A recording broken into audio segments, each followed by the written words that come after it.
Well, good evening. I'm Gleaves Whitney, the moderator of this evening's debate, and I'm the director of the Hauenstein Center for Presidential Studies at Grand Valley State University. And I want to welcome you, a warm welcome to you and also to viewers of our webcast live.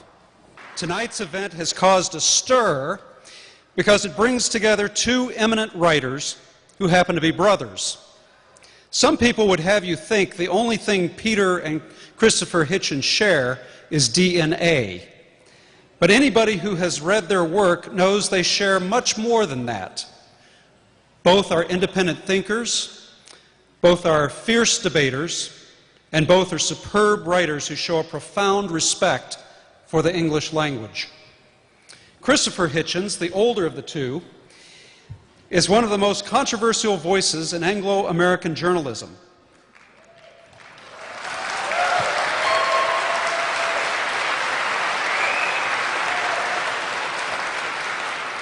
Based in Washington, D.C., he has written 20 books, including biographies of Thomas Paine, George Orwell, and Thomas Jefferson, with whom he shares an April 13th birthday, so early happy birthday, as well as scathing critiques of Henry Kissinger, Bill Clinton, and Mother Teresa. Most recently, he wrote the book on atheism, God is Not Great, and edited The Portable Atheist. A contributing editor to Vanity Fair, he also writes regularly for a number of high-toned publications. Peter Hitchens, the younger of the two by 2.5 years, has crossed the pond to be with us. He is one of Britain's most independent journalists who blogs and writes a regular column for the Mail on Sunday. Formerly a longtime writer for the Daily Express, Peter was once asked by former Prime Minister Tony Blair to, quote, sit down and stop being bad. This after aggressive questioning at a press conference. Peter is the author of The Abolition of Britain and The Abolition of Liberty. He has also written for The Spectator, The Guardian, and New Statesman. And it's worth noting that Peter is no stranger to our shores. He lived in Bethesda, Maryland for 2 years. Well, this event is unique. Christopher and Peter have never before debated one-on-one in the United States. I guess it's also unique because Christopher is in a church. Both brothers agreed to the topics and the format beforehand. They will debate Iraq and God principally, but this evening's format also allows considerable time at the end for you to jump in and put questions to both of our distinguished guests. The coin toss earlier this evening determined that Peter will speak first on the topic of Iraq. The brothers will debate the proposition, the invasion of Iraq was wrong. Peter, you have 10 minutes.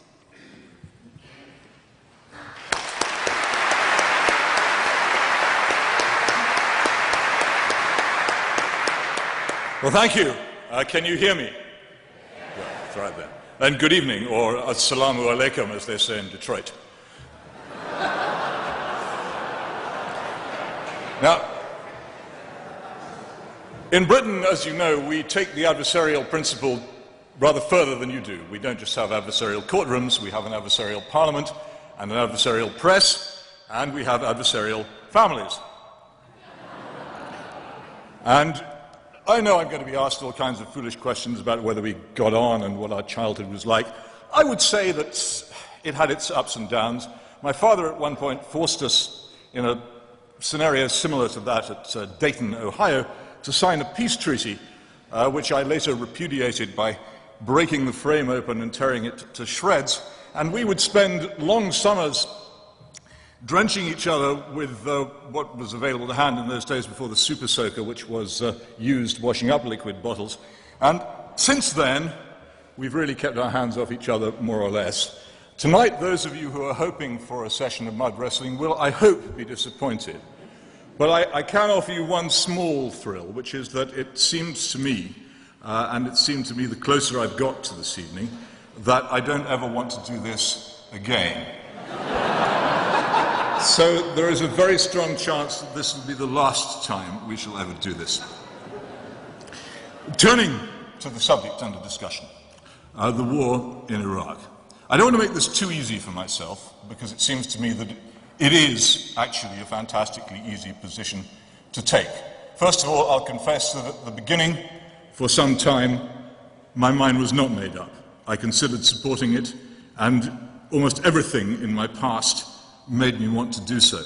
One of the reasons that I didn't was the rank stupidity of much of the propaganda in its favor, and I was particularly struck by an article by Michael Kinsley in which he said that the people who want this war are treating their own arguments with contempt. But one of the reasons that I would have and would have expected myself to support it is that, and this is bound to come up in the first half as well as the second half, the religion that I grew up with in England was not what you might think. The Christianity of England by that time was a pallid, anemic thing. The thing that we were all brought up to believe in was in something called "we won the war." Its saints were the pilots of the Battle of Britain. Its God was Winston Churchill.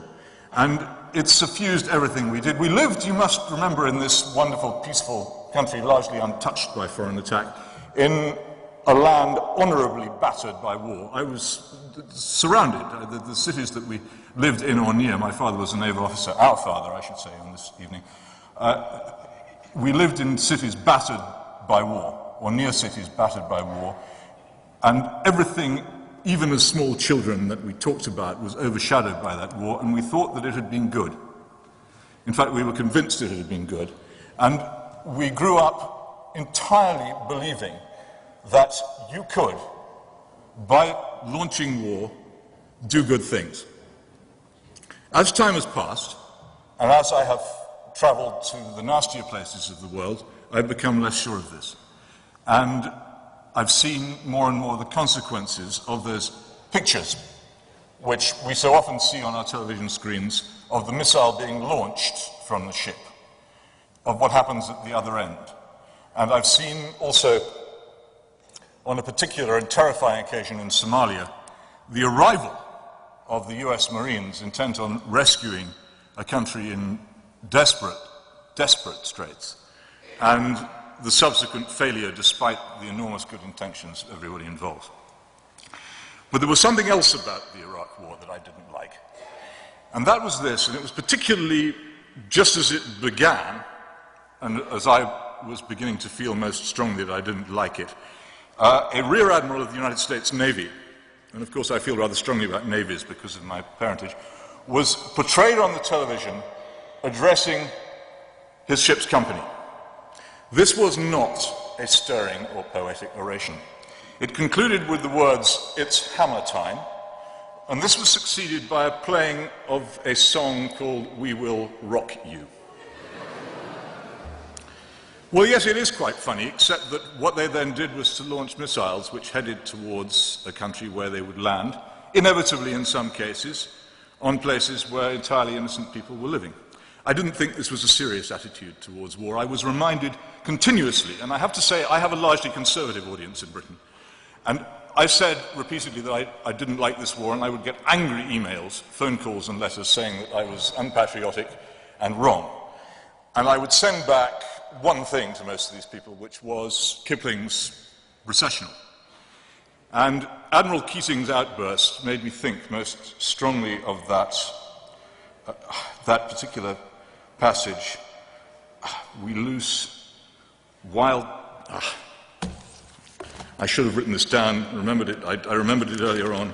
Drunk with sight of power, we loose wild tongues that have not thee in awe, and of the reeking tube an iron shard upon which the heathen rely. And I thought there was an arrogance about this war, and a belief flowing from self-righteousness and misdirected idealism, which was bound to end in disaster.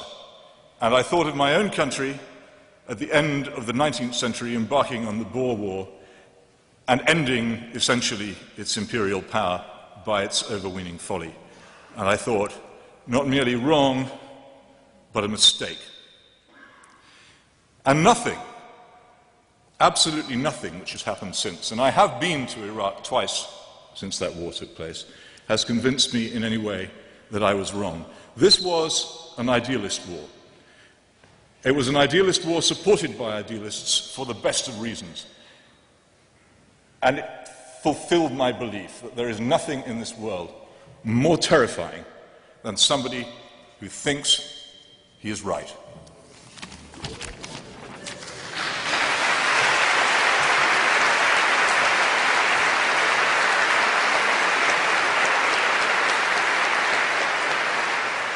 Thank you, Peter. Christopher, you have 10 minutes. And I'll take all 9.5 of them. It goes, by the way, if drunk with sight of power we loose, L-O-O-S-E, wild tongues that have not thee in awe, such boastings as the Gentiles use, and lesser breeds without the law. It's the whole magnificence of Kipling that is exactly what makes people nervous about quoting him correctly. Because when you get it right, it's unsettling. And lots of things about this are unsettling, and so they should be. And it's my duty, as well as my pleasure, to congratulate Peter on keeping things edgy for this evening. You didn't come here, we hope, for a banal debate, ladies and gentlemen. Now listen. You can't see underneath my shirt the garlic necklace. And you have no idea that I'm fighting my way by Northwest Airlines back from here tomorrow morning to be in New York for the memorial service for William F. Buckley at St. Patrick's Cathedral. In other words, you've got no idea what I've been going through lately, and there's no real reason why you should.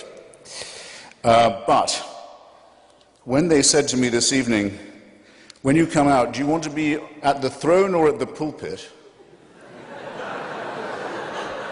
I did feel slightly discombobulated. And when I said, well, where's the men's room? And they said, it's down there. And there's men's room, and then there's women's room. I understand that bit. And in between, sexton's room. I began to feel more discombobulated still.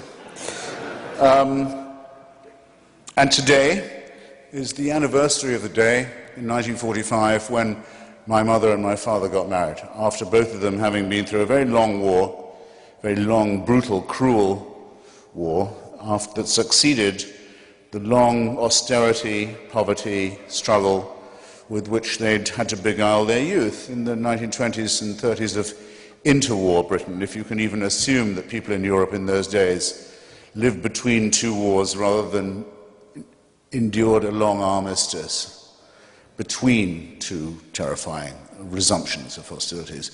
Every time you read fragile truce in the New York Times, think of that as applying to the 1920s and 1930s in Europe, and you'll get a better idea of what those resumption of hostilities were. And yes, I think if I look at my brother and think, well, our parents got married in this day, 1945, that is a little unsettling. It's also, I think, hope you don't mind my saying so, rather reassuring. We are both here, after all, and determined to testify. Now, on this question about the Mesopotamian War, everybody knows why they oppose it, don't they? Everyone's clear on what their reasons are. We were told wrong things. We were given inaccurate information by dubious governments. We were sort of cheated into a feeling that our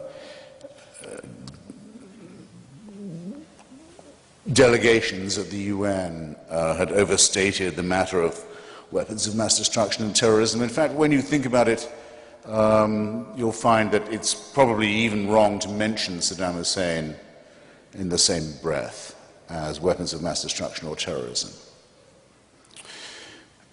I have a couple of tests of my own for whether people know what they're talking about when they're talking about Iraq.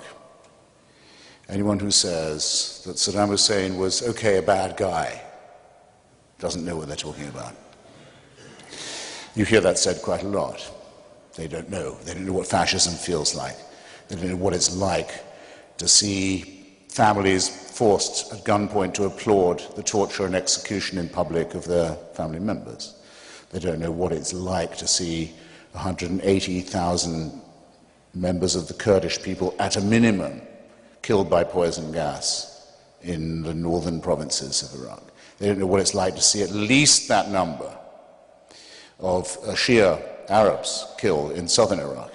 They don't know what it took, Anglo-American, British-American policy, to put a no-fly zone from 1991 onwards over those two zones to make sure that those two genocides could not be replicated.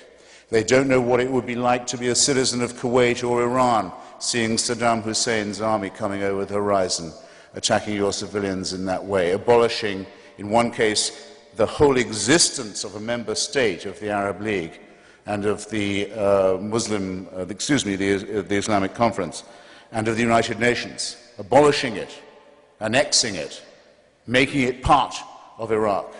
They didn't hear the speech from Saddam Hussein saying the only mistake he ever made was that he invaded Kuwait before he'd finished the nuclear weapon. He should have done it the other way round. First get the nuclear weapon at the Tuwaitha reactor, which we found as a result of the Kuwait war when we weren't looking for it. Get the bomb first, then invade Kuwait, then ask them what they're going to do now that I've invaded it. Don't do it, don't get it the wrong way around. We lived at this man's permission for a long time. We lived by his warrant.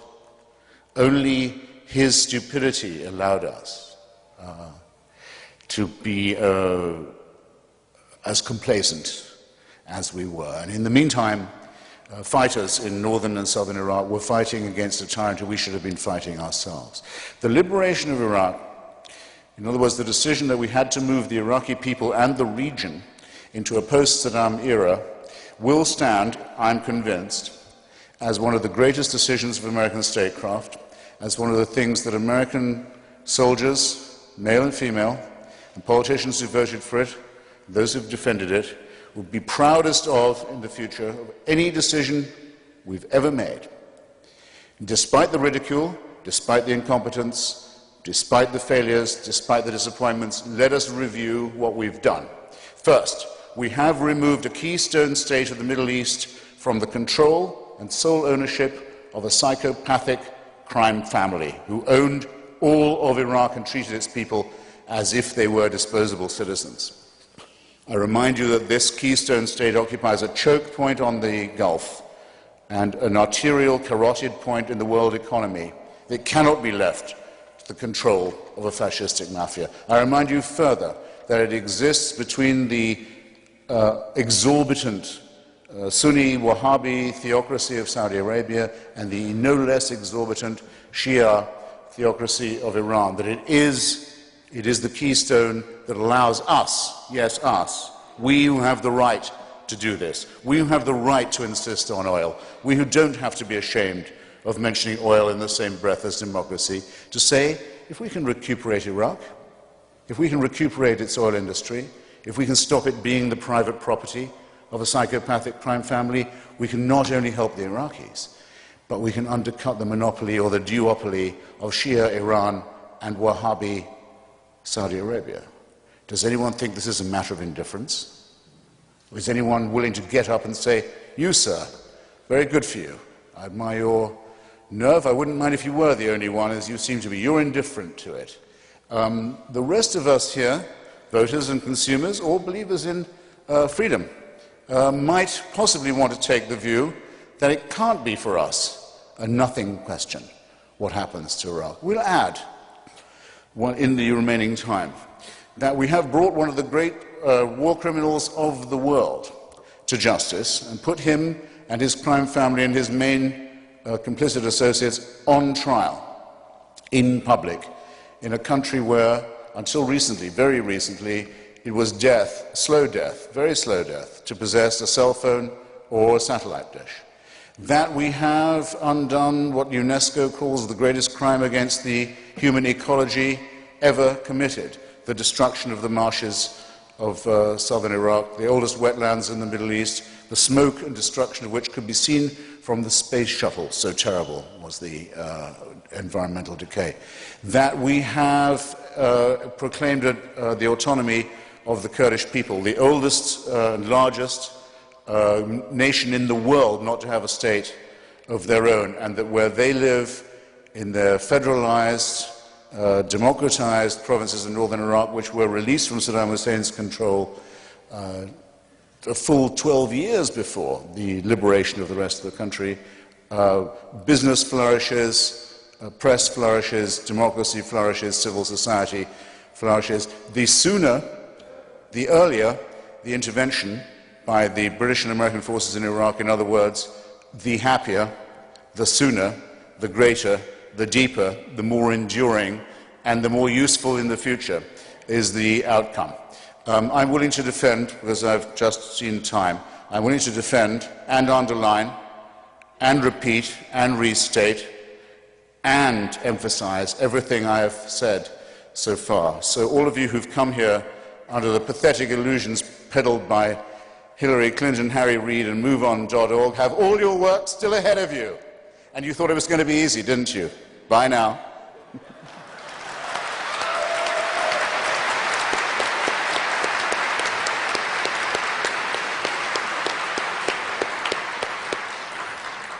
Thank you, Christopher. Peter, the next 5 minutes are yours. Oh, thank you. The lesser breeds without the law were the Germans. It was the law that they were outside that made them lesser. I just thought I had to add that. Right, consequences of the Iraq War. $6 trillion, which the United States does not have, expended. Iraq, under the control largely of the Ayatollahs of Iran. The resorts to torture by the United States, often by proxy, but not always. Disgraces in themselves and disasters. An untold number of innocent people killed. The certainty that the United States is unable for the foreseeable future to mount a justified military operation abroad. The diminution of the moral authority of the Western democracies, again, for the foreseeable future. Fantastic. What more could you ask? Resulting from deliberate ignorance of the past, deliberate willful ignorance of the past, of Britain's own attempts to control and exploit and govern Iraq through fake parliaments and fake elections, at least more successful for a while in gaining the cooperation of at least one of the Iraqi factions without necessarily having to pay them to fight by the day with AK-47s against our enemies instead of against us. Again, triumph. I really do not see what justification there could be of the operation on its own merits. But if it is a principle that the United States has to intervene in every country which is misgoverned, where there are despots, where there is torture, where there is no freedom, then where else can anybody in this room think of that we might be intervening? For instance, the site of the Summer Olympics might occur to some, but we do not.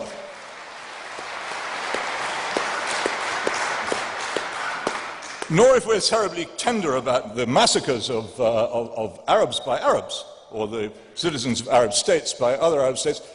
Why is it that we accepted as our allies in the first Gulf War the state of Syria, whose then president, Hafez al-Assad, ordered his troops with artillery to surround the town of Hama and shell it until everyone living in it was dead? If our principle is that we only associate with nice foreign regimes and we always attack and devastate nasty ones, where was that principle then? None of it makes sense. None of the objectives turned out to be true. When I was in Iraq for the first time, only a few weeks after the invasion, people crowded round me in Najaf and Kabul saying, and many of them spoke English, they said, "Thanks very much indeed for coming. Now will you please get out?" And that was the nicest thing that anybody said to me all the time I was there. How can anyone stand here and say that this is a success? All I can say is that it must take the most enormous courage and resolution to continue to stick to an obviously losing argument.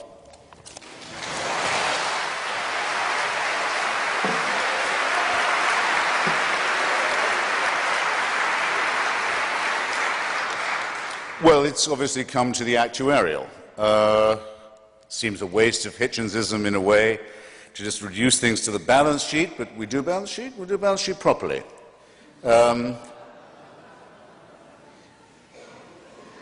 Let me suggest some things to you. First, everybody knows that there isn't a single clever person here who doesn't know, is there, or watching this on a webcast, who doesn't know that you can't mention weapons of mass destruction and Saddam in the same breath, even though he used them against Iran and against the Kurds, wrongly described as his own people within the borders of his own country, and was continuing to incubate and maintain the capacity to recover them. However, for actuarial purposes, let me just say that having enforced the resolutions that governed this question in the case of Iran, we forced the capitulation of Colonel Gaddafi, whose stock of WMD we had underestimated. When he came in, and he didn't surrender, I might add, to Kofi Annan or Jacques Chirac. Where did Colonel Gaddafi come a few weeks after the fall of Baghdad to say, okay, you can take all my stockpile now and put it in Oak Ridge, Tennessee, where it now is, which is where it should have been? He didn't come to Kofi Annan. Hold your applause, comrades. I know I'm never going to get any from a but thanks for trying.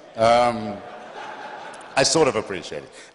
He didn't come to Kofi Annan or Jacques Chirac or the prostituted, equally prostituted Gerhard Schroeder, the real blood for oil pimps and prostitutes who constituted the leadership of the anti-war movement in European politics. No, he came to Tony Blair and he came to George Bush, said, I give up.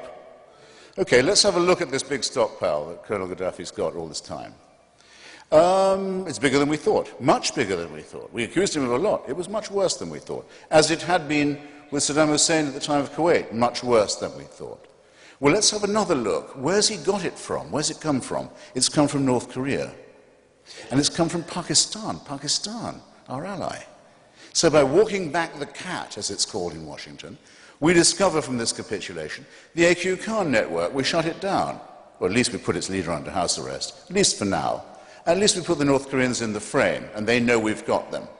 This is the biggest non-proliferation victory there has ever been for any US administration ever in history. That's the first thing. The second is we catch the guy who rolled Leon Klinghoffer off the deck of a cruise ship in the Mediterranean, who avoided arrest when he was caught, had to be released, because he was traveling on a diplomatic passport. A what passport? A what passport? A diplomatic passport. What diplomatic passport? An Iraqi diplomatic passport. Just like Abu Nidal had been traveling on, just as like every other terrorist gang you've ever heard of in the Middle East had been headquartered in Baghdad. We shut that down too. You think this is nothing? You think it's nothing. You want to sneer at it and say, Bush says, mission accomplished? Sneer. Go on, sneer. These achievements are real. There are four reasons for which a state, previously sovereign, may lose its sovereignty, may be deemed to be outside the law. They are four. I'll recite them quickly. 1, violations of the Genocide Convention, which we have signed. And by the way, by all means, let's impose this on Sudan. And by all means, let's impose it on them for Darfur. And on China for many other offenses too. Because just as China has backed Saddam Hussein, and just as it backs Robert Mugabe, and just as it's backed the worst elements in Burma, so it has been behind many of our woes in the Middle East. So that's the first thing. The Genocide Convention may not be violated. We've signed it.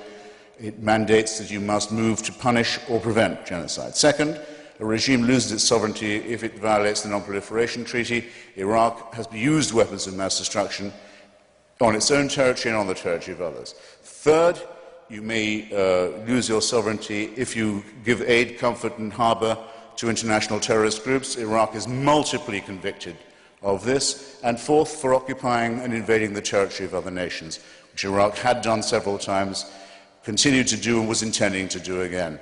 This is not, unfortunately, the case with all the despots we'd like to get rid of. The cheap point that Peter ends with, saying, if you're going to do Saddam Hussein, don't you have to do anybody, must reach the critical standard I've just mentioned. The four great offenses: repeated, flagrant, gross and intentional, and going to be repeated, all of them again.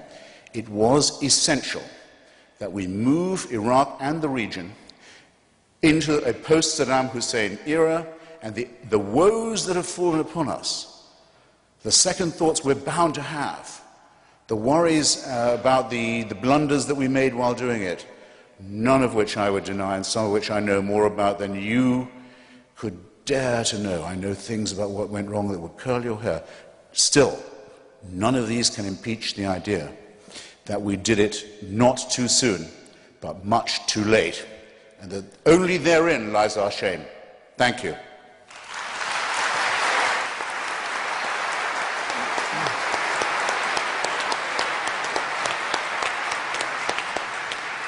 Thank you for spirited debate on our first topic. By prior agreement, the second topic concerns God. The proposition is, God does not exist and he is not great. A historical note: exactly 80 years ago, back in 1928, Clarence Darrow debated a similar proposition within these walls. Well, since Peter went first on the previous question, Christopher will go first on this one. Christopher, 10 minutes. You mean you're ready for another burst from CH? There's something wrong with this coin toss business. Okay, let me see. I don't think it's going to take 10 minutes to disprove the existence of God.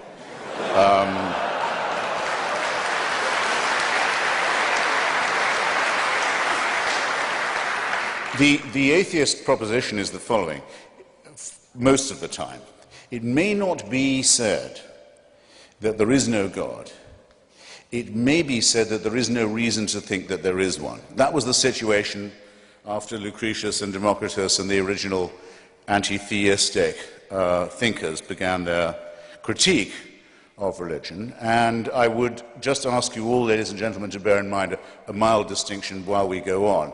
You may wish to be a deist, as my heroes Thomas Jefferson and Thomas Paine were, and you may not wish to abandon the idea that there must be some sort of first or proximate cause or prime mover of the known and observable world and universe.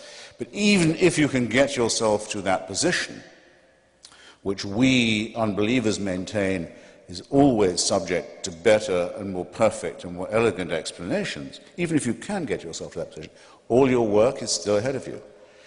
To go from being a deist to a theist, in other words, from someone who says God cares about you, knows who you are, minds what you do, answers your prayers, cares which bits of your penis or clitoris you saw away or have sawn away for you, minds who you go to bed with and in what way, minds what holy days you observe, minds what you eat, minds what positions you use for pleasure. All your work is still ahead of you, and lots of luck. Because there's nobody, even Aquinas had to give it up. There's no one who can move from the first position to the second. So I could, and I'm actually strongly tempted to, I could leave it right there. But then it's not in my nature to let off a captive audience so easily. So I'll add a couple of things. The reasons why I am glad this is not true would, I suppose, be the gravamen of my case. Some people I know who are atheists will say they wish they could believe it. Some people I know who are former believers say they wish they could have their old faith back. They miss it. I don't understand this at all. I think it's an excellent thing that there's no reason to believe in the absurd propositions I just, admittedly rather briefly, rehearsed to you. The main reason for this, I think, is that it is a totalitarian belief. It is the wish to be a slave. It is the desire that there be an unalterable, unchallengeable, tyrannical authority who can convict you of thought crime while you are asleep, who can subject you, who must indeed subject you, to a total surveillance around the clock, every waking and sleeping minute of your life, I say of your life, before you're born, and even worse, and where the real fun begins, after you're dead. A celestial North Korea. Who wants this to be true? Who but a slave desires such a ghastly fate? I've been to North Korea. It has a dead man as its president. Kim Jong-il is only head of the party and head of the army. He's not head of the government or the state. That office belongs to his deceased father, Kim Il-sung. It's a necrocracy. A thanatocracy. It's one short of a trinity, I might add. The son is the reincarnation of the father. It is the most revolting and utter and absolute and heartless tyranny the human species has ever evolved. But at least you can fucking die and leave North Korea.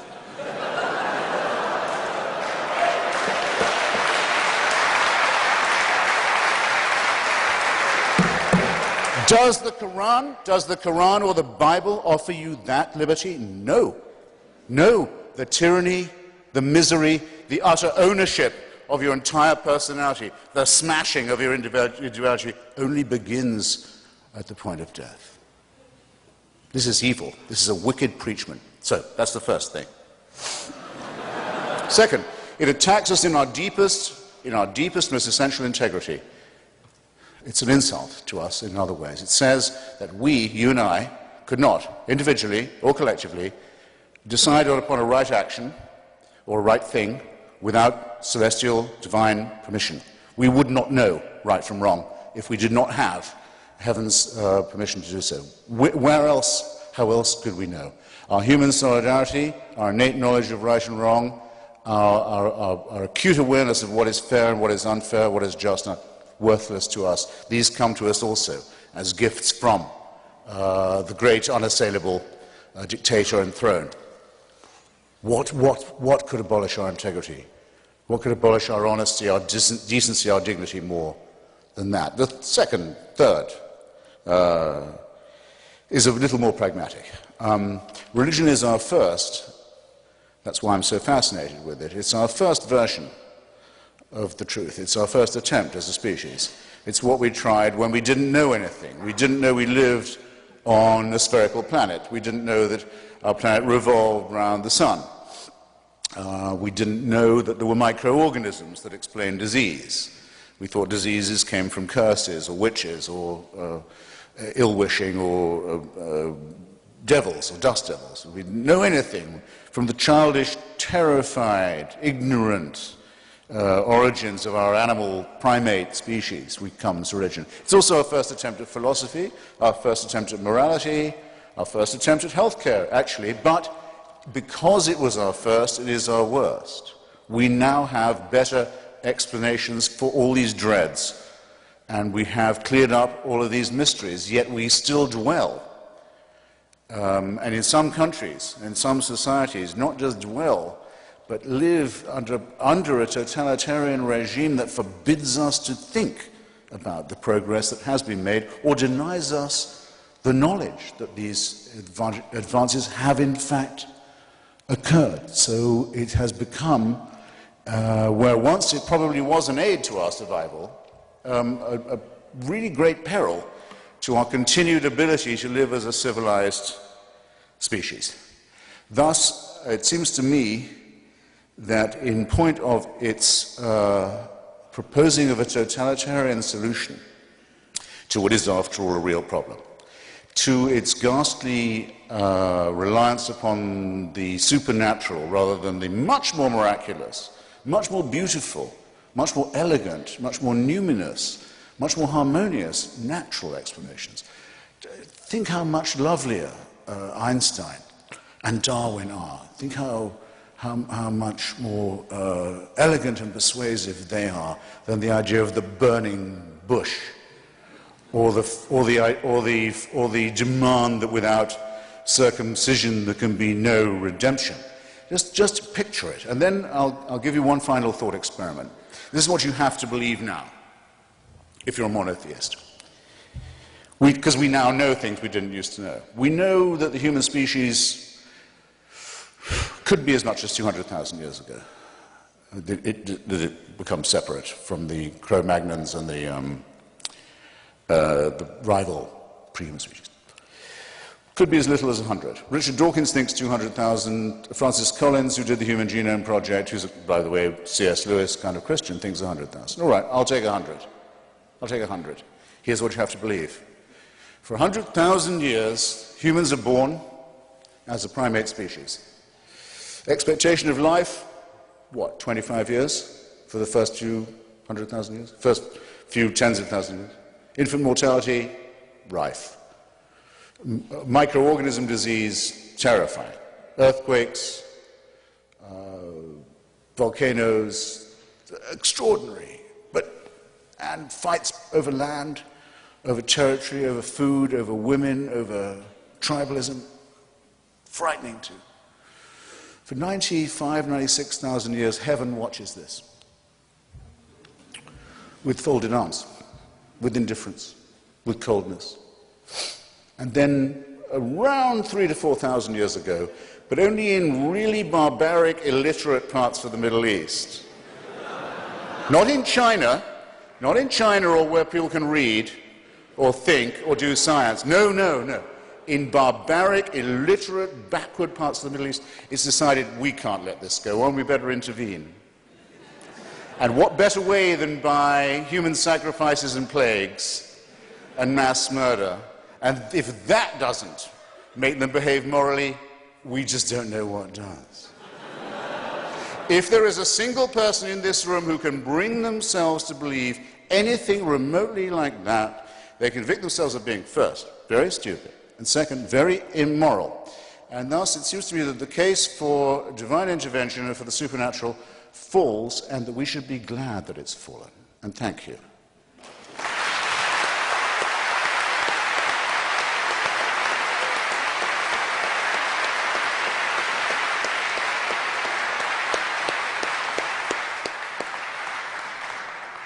Peter, 10 minutes. 10 minutes. Yeah.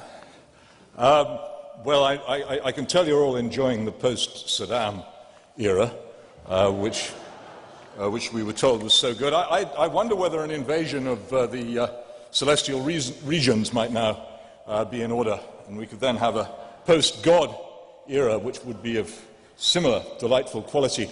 I am amazed, when confronted with this argument, how little my brother seems to know of that which he attacks, how he prefers to mock and belittle, how he prefers to select from it all those things which I think most educated believers themselves are troubled by, how he imagines that people other than himself do not seem ever to have been troubled by the things which trouble him, and nonetheless have come to the conclusion, despite all, that belief in a God, in my case, God, call him by his first name, that belief in God is nonetheless wise, beneficial, and good, not just for ourselves, but for the universe.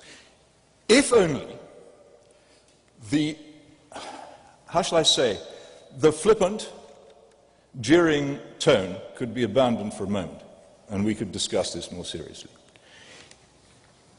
It seems to me to be incurious to the point of tedium to examine the universe and not to ask yourself certain very powerful questions. The first of which is, why is there something rather than nothing? The second of which is, since we do not know anything at all about our origins and must work out what we think we know from extremely scanty evidence, that it would be unwise to form absolute certainties on this. Now, the character of the book, God is Not Great, which my brother wrote, is one entirely of the jeering the mocking, the caricature, the picking out of that which is bad. What? I do not Stop that. Stop I that. do not think that this... Sorry, did you wish to intervene? No, sir. Please. Telling him not to. You sure? I mean, I need to know. Absolutely. Stop that. No? Right. That's the end of the Christian No charity more for the moment. Please, Had it been couched, of course, in a more generous tone, it would have been less fun to do, and who knows, there might have been other consequences in the bookshops, I don't know. But since it wasn't couched in that tone, that is what we have to argue with. And I would simply say this. First of all, for a while, and I'm surprised he hasn't asked it tonight, my brother would go around saying that there was a question which no believer could answer about what action could no believer take which an unbeliever could, or something of that character. To which I would reply, the question of morality is utterly irrelevant to you if you genuinely believe that which you say you believe. If you think that there is no authority, if you think that we are the products of random chaos, if there is no reason for the existence of the universe apart from a series of accidents, then you may behave exactly as you wish. Now, in the case of Christopher and his ally and colleague, Professor Dawkins, I refer to this as luxury atheism. I know where they live. They live in very pleasant parts of very pleasant cities, and they are able to advance the theory of atheism purely as a theory. Well, I live in England, and I don't need to travel very far from my home, which is not far from Professor Dawkins' home, in Oxford, to find a large number of highly practical atheists. In my country, it is common, no more than 3 or 4 times a week, to read accounts of people being kicked to death by youths aged between about 13 and 17. It invariably ends with the phrase, and then they started kicking his head as if it were a football. These accounts grow more and more common. If you venture into the areas where these people live, you will find a complete absence of any kind of moral feeling whatsoever, a complete absence of self-government among the strong, among the healthy, among those who are able to control and take advantage of their neighbors. Christianity and everything that went with it have vanished from among them. They are practical atheists, and they really mean it. In fact, in some ways, they're not atheists. If you examine my country carefully, you'll find that the worship of Moloch, the slaughter of children at the rate of 180,000 a year in the womb, continues, that the worship of Mammon is out of control, that the worship of Ashtaroth is pretty well advanced as well, and a number of the other pagan gods. They're way out in front of the dear old Anglican Jehovah in whom I attempt to believe. All this seems to me to point to an important factor in religion, which is why it seems to me that it is reasonable, given that we are ignorant of the answer as to whether there is or is not a God and cannot know, why we might reasonably think that it was worth believing in such a being.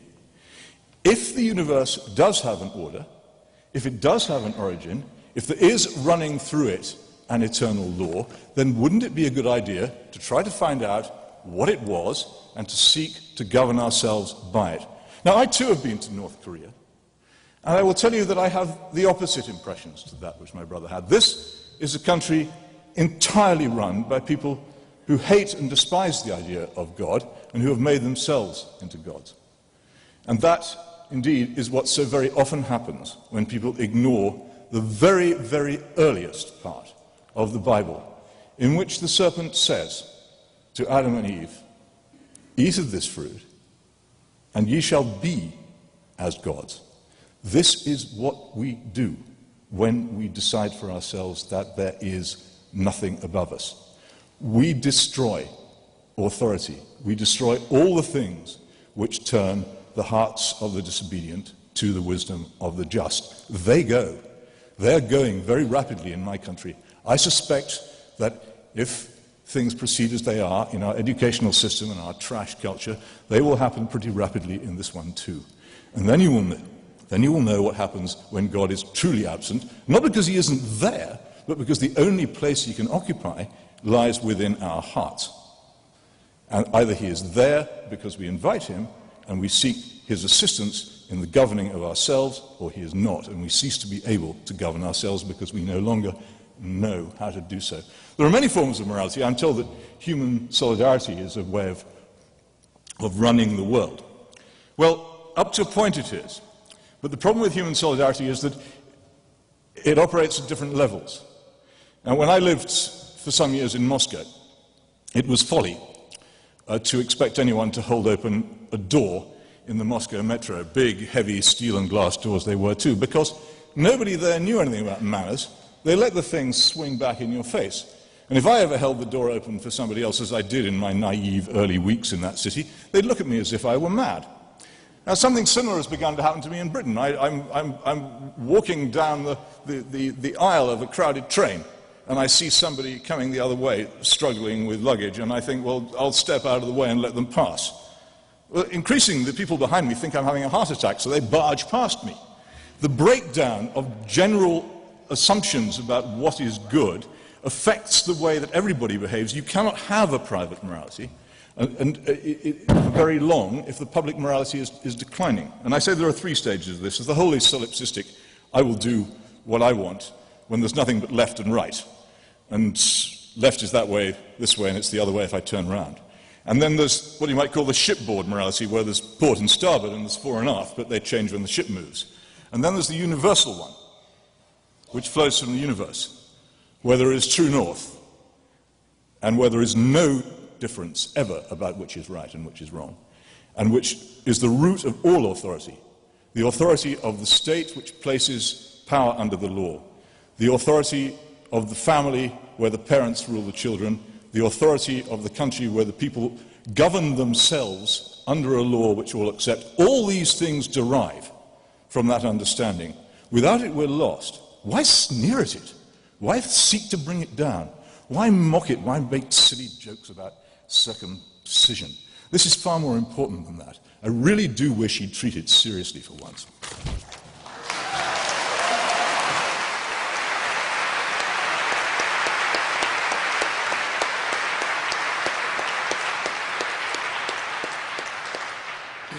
Well, I know it's easy to sneer, but still someone has to do it. And if you like, I will stop with the circumcision, which you think is a trivial thing. I mean, have you ever talked to anyone or interviewed anyone who's been subjected to female genital mutilation because of God's will? You wouldn't say it was trivial or a tease if you had, let alone to the number of boy children who die every year because of the covenant, the hideous covenant that's imposed upon them by Mosaic law, which also, I might add, celebrates every year, in all three monotheisms, the decision of a father to put his knife to his son's throat, because that's how much he loves the dictator. Now, I find this wicked, and I won't have my belief called frivolous. And any one of you who's prepared to show how much you love God and appreciate true north by holding a knife to your firstborn's throat to prove your devotion can stand up now or be regarded by my brother as someone who's not morally serious. And now you see the depth to which, now you see the depth into which religion wants to throw you. Now, my book, it does have a few jeers at religion, because after all, you know, in this veil of tears, let's do that.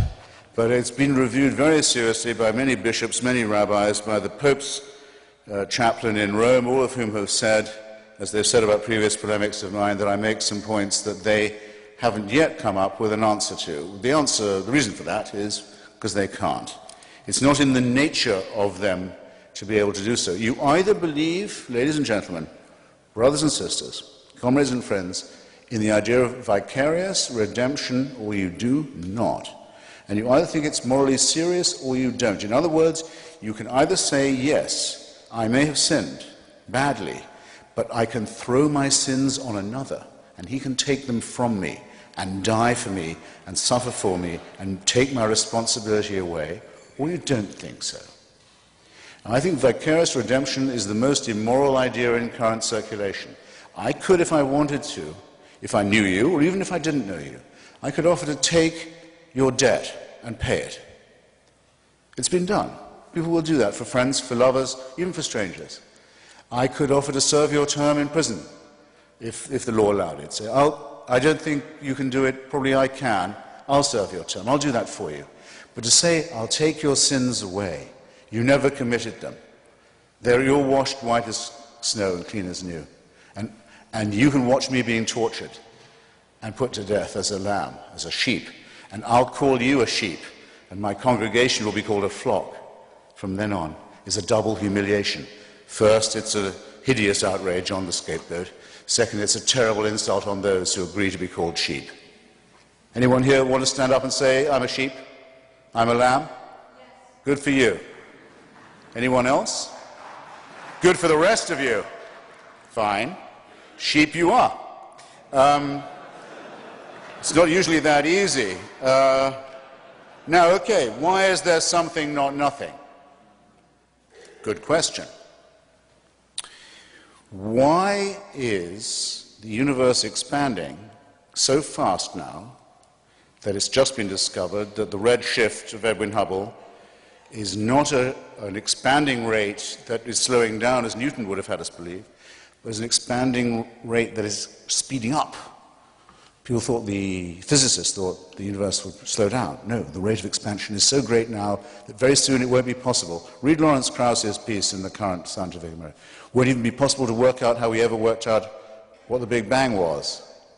Such nothingness is coming to us, we won't even know where we were before. And in the meantime, the Andromeda galaxy is heading towards us directly. You can see it in the night sky now with the naked eye. And in 5 billion years, which is in physics time, nothing. It's tomorrow in physics time. It's here. So the something we have now is about to meet with a great deal of nothing. Some design, huh? Who designed that? The question always is the same, even without science. We knew what the philosophers knew. Anyone who claims this is a design must either convict the designer of one thing, extreme incompetence, and noodling and footling and chaotic planning, and probably both, extreme cruelty, callousness, and indifference towards those whom he summoned into existence and made to suffer.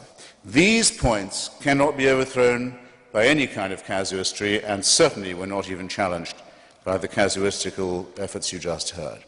Thank you.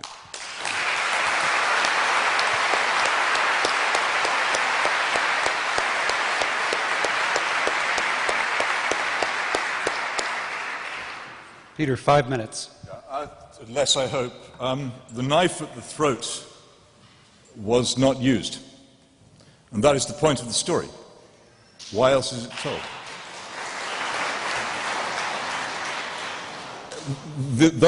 One of the fascinating things about those who seek to sweep Christianity out of the society, and one of the things in Christopher's book which is actively repellent, and the only thing in the book which I found actively repellent was a suggestion that Christianity should be treated as a form of child abuse and therefore driven out of education. One of the things these people do not seem to realize is that if you were to abolish it, it would not be replaced by a blank space. It is important to realize what it replaced, that the argument about that sacrifice was an argument about getting rid of human sacrifice and child sacrifice, then common. That what we are dealing with here is an immensely powerful force in human emotion, which existed before Christianity, and which Christianity sought and seeks to divert elsewhere. You have to give people hope when they have done things whose remembrance is grievous and whose burden is intolerable. It has to be done. And what other hope can be offered than some kind of sacrifice? The arguments, the very complex arguments about that atonement, are all to do with the discovery, as I said earlier, the attempt that we make in our feeble way to discover what it is that we are intended to do.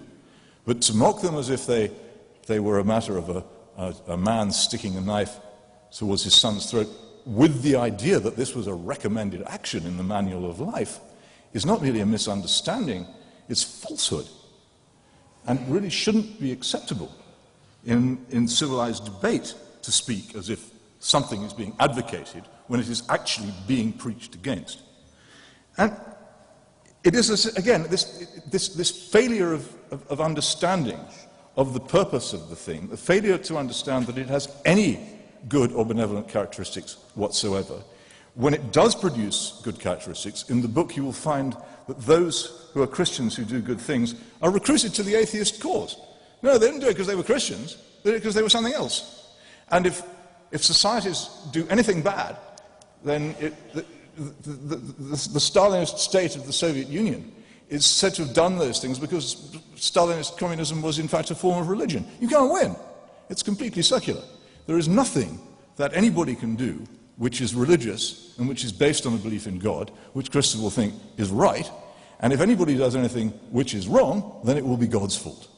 And there is no escape from this circle, and I think it's very well exemplified in this misrepresentation of one of the central stories in the Bible.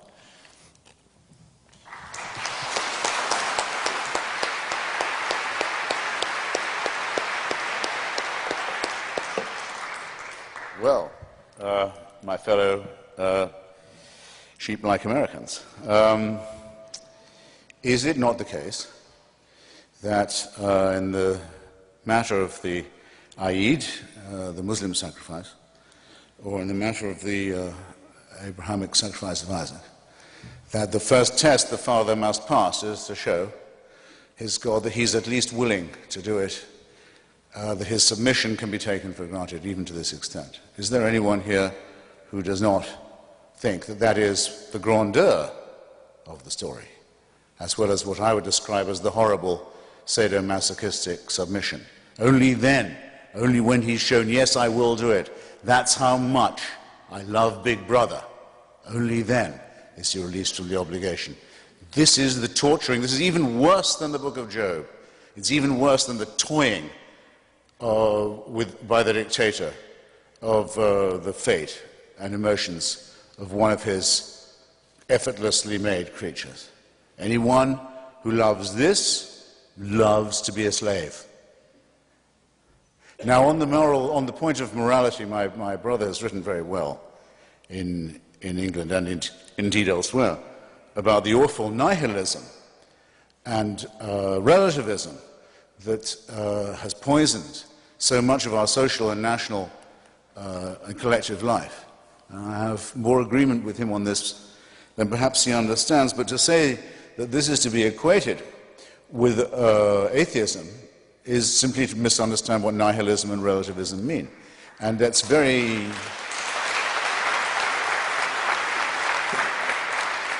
I think I can make this point relatively simply. Someone who says that do what you will must be the whole of the law, that's supposedly what Satanists say at their ceremonies. By the way, Satanists are not atheists by definition. Their satanic majesties are not non-entities. Is giving themselves permission to act entirely as they might wish, at their own pleasure. How does the person who says, God is on my side, act? I don't demand an answer from you, I simply demand you think about my question. How do those act who say, God is on my side?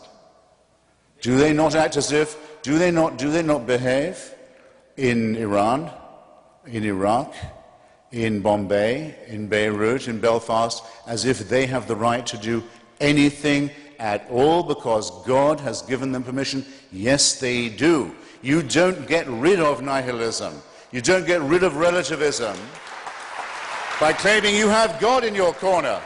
Rather, you make it possible for any torture, any cruelty, any child abuse, any nightmare of violence and shame to be yours and to be proud of it too. Now, I have two challenges that Peter has despised in the past, but I'm going to repeat them to you, and you decide what you think.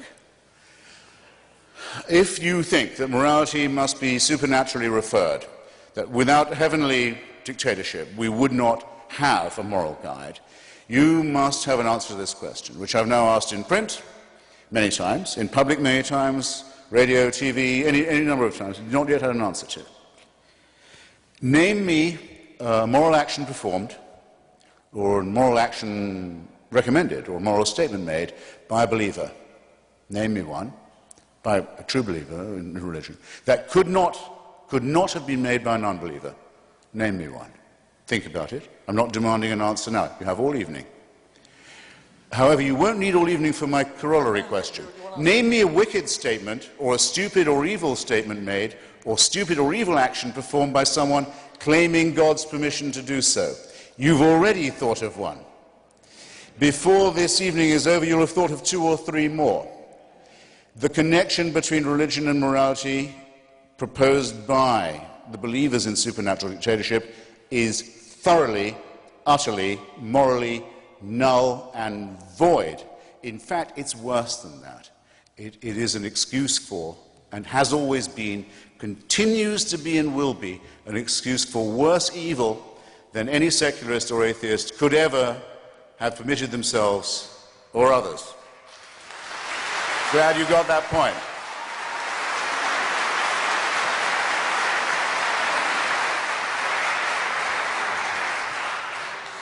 Peter.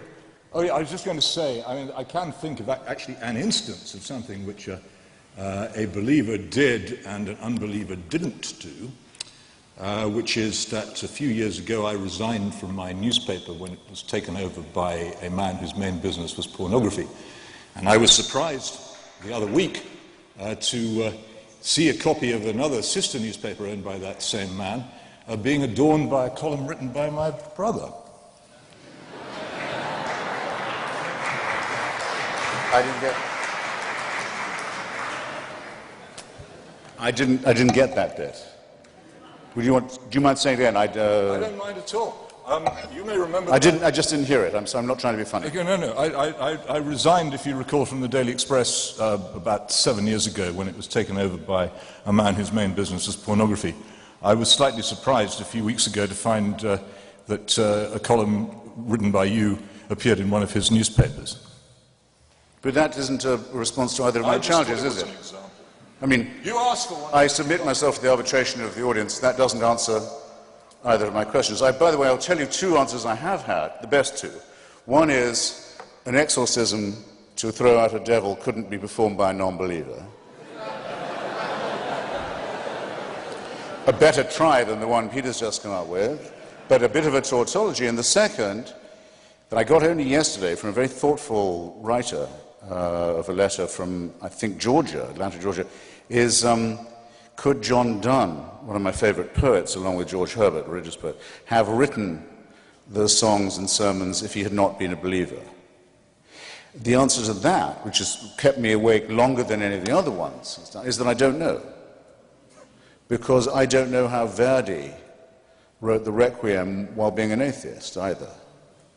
But I think that the fact that I don't know the answer to the second question means that the answer hasn't been proposed by the proposed answer to the first one, let alone by Peter's lame attempt to complain about the fact that my column is more widely syndicated than his.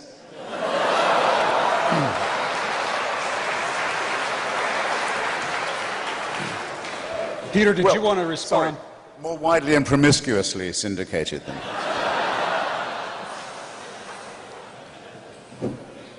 However widely I would syndicate it, I wouldn't want it there. Well, thank you. That concludes part 1 of our debate, and as advertised, I think it was provocative as we anticipated.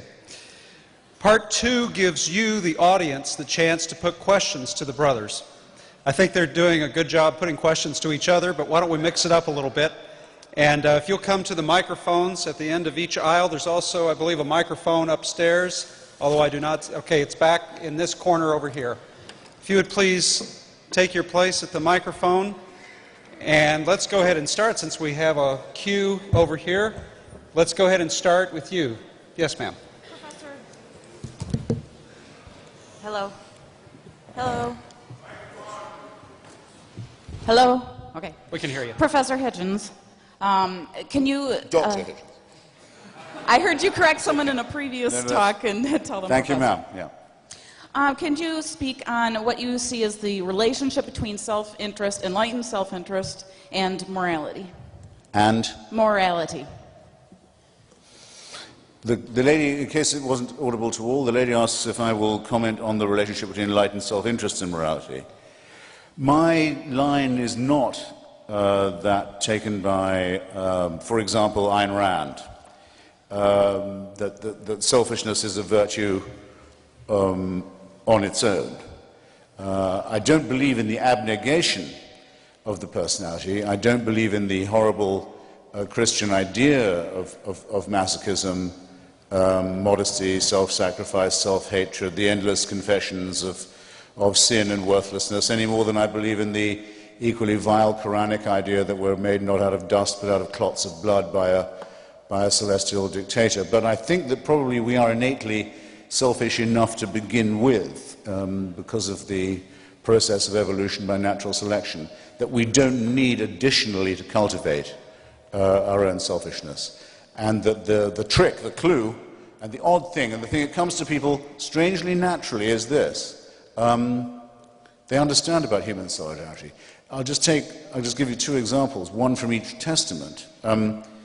The ancient Jewish people, of course, never went to Sinai and never were in Egypt and never wandered in the desert, and all of that is completely, as everyone now knows from archaeological evidence, none of that ever occurred.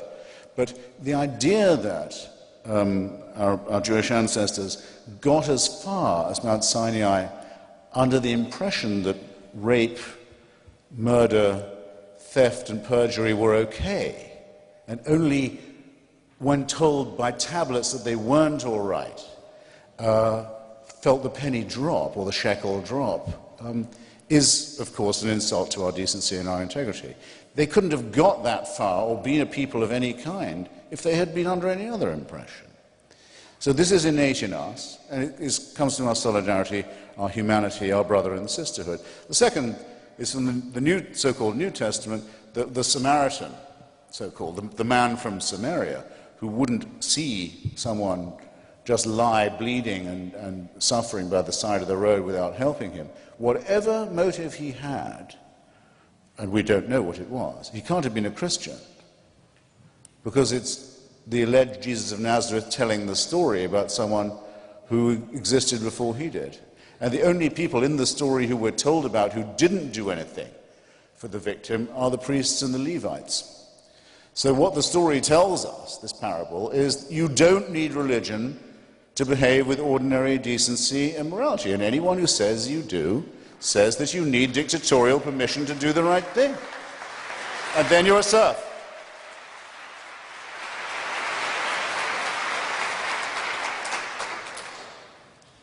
It's in my interest that people don't suffer. I don't want someone bleeding to death from AIDS on my doorstep. Not just for their sake, for mine I don't want that.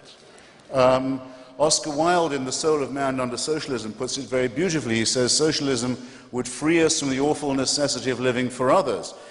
George Bernard Shaw, when he ran for office in London, said there should be no more houses built for the working classes without baths. And it was objected to him by the Tories and the Conservatives. They said, why give them baths? The poor are so ignorant and stupid, they won't even know how to use them. They'll keep coal in them. They don't deserve baths. You're wasting your compassion on them. He said, I don't want them to have a bath for their sake. I want them to have a bath for my sake. That's the right mix of self-interest and morality. And it works, too. It works. It works. Whereas religious exhortation and telling people, telling children that if they don't do the right thing, they'll go to terrifying punishments or unbelievable rewards, that's making a living out of lying to children. That's what the priesthood do.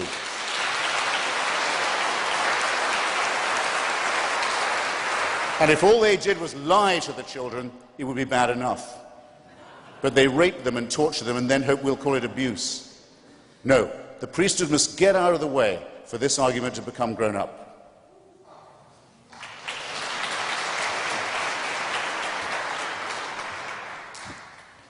So 2 brief points. The fact that you know something is wrong does not necessarily mean that you don't then do it, as I think most of us are aware.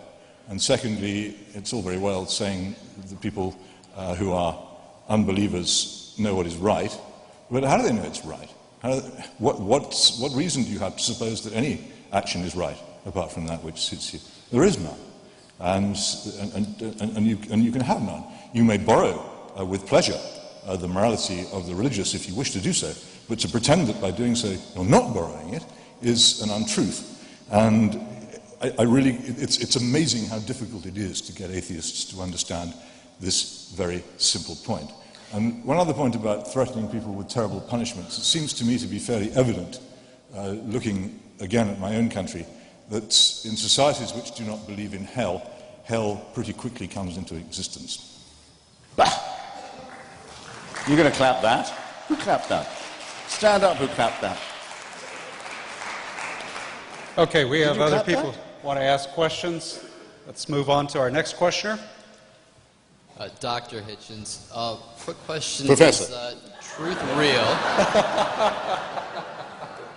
And if so, how do you determine it? Excuse me, it's my fault. I stepped on your line. Would you mind repeating your question? It was brief, I think. Fine. So. Is truth real? Does it exist? And if so, how do you determine it? Once more. Is truth real? And if so, how do you determine it? Okay, well, having attacked relativism on purpose, I should maybe specify precisely what I meant. To say, it's a famous line, as you know, what is truth, asked jesting Pontius Pilate, and did not stay for an answer. Well, it's a long stay if you do stay for it. I mean, what I believe to be the case is that there is a difference between fair-mindedness, impartiality, even-handedness, and objectivity, which is the search for the truth, and the willingness to say that upon coming upon an uncomfortable truth, if it was at one's own expense, it meant one had to change one's own opinion or analysis, one would be obliged to do so. That's what objectivity means. And I think that while the grail of truth may not be entirely attainable, without the idea of it, and without the obligation to seek it very intensely and very seriously, one would be in a rudderless world, a world without true north, if you like. But as Rabbi Hillel says, the task may be unattainable, but that does not mean you can give it up.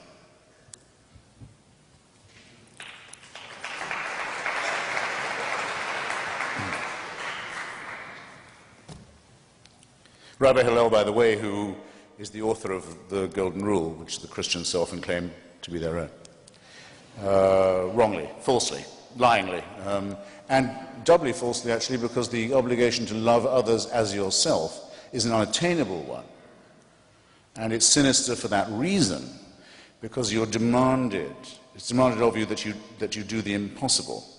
Thus you'll always be falling short, thus you'll always be in sin, thus you'll always be guilty. Thus you'll always have to confess. Thus you'll always be in the claws of the priests. That's the trick, as it's said by Fulk Greville, you're created sick and commanded to be well.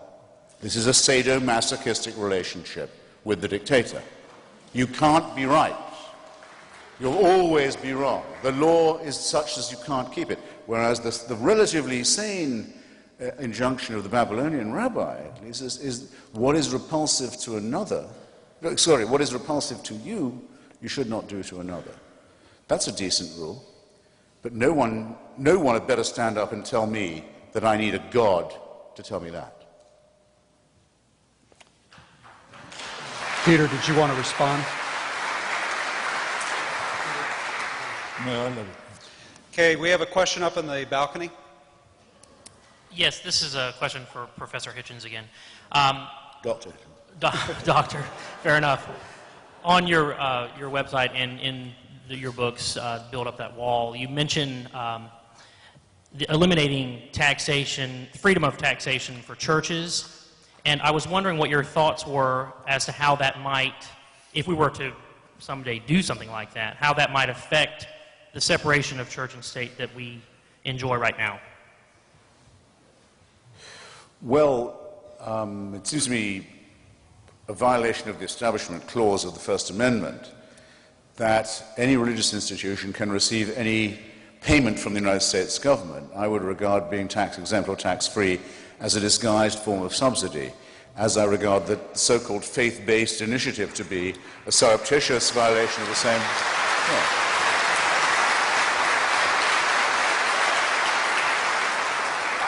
I should say for sincere believers that there's an excellent reason why the Establishment Clause of the First Amendment was first proposed. It wasn't proposed just by people like myself who wouldn't go any further than deism in their attitude to religion. It was proposed by many people who were quite devout and who thought not just that the government must not be corrupted by religion, but that the churches mustn't be corrupted by this association with the state either. And I think that's an equally morally valid point. James Madison, the co-author of the Virginia Statute on Religious Freedom and of the First Amendment and the other things that bodyguard our wonderful Republican secular constitution, didn't think there should be chaplains to open Congress, didn't even think there should be chaplains in the armed forces. If people want to pray in the army, they can. No one can stop them, but we're not going to pay for someone to pray over them. These are very tough questions, but it must be understood that these were part of the very urgent views of the framers and the founding fathers, and it's our responsibility to be discussing this very seriously now at a time when Hillary Clinton has joined some reactionary evangelical organization, John McCain, to try and bolster her faith-based connections. John McCain, a lifelong Episcopalian, has this year, I wonder why, said he's a Baptist. And Barack Obama, Senator Obama, has been caught in some big-mouthed, sinister, windbag, rock and roll horror show church on the South Side. Religion is poisoning our election and our democratic republic, and it's time that we set enough.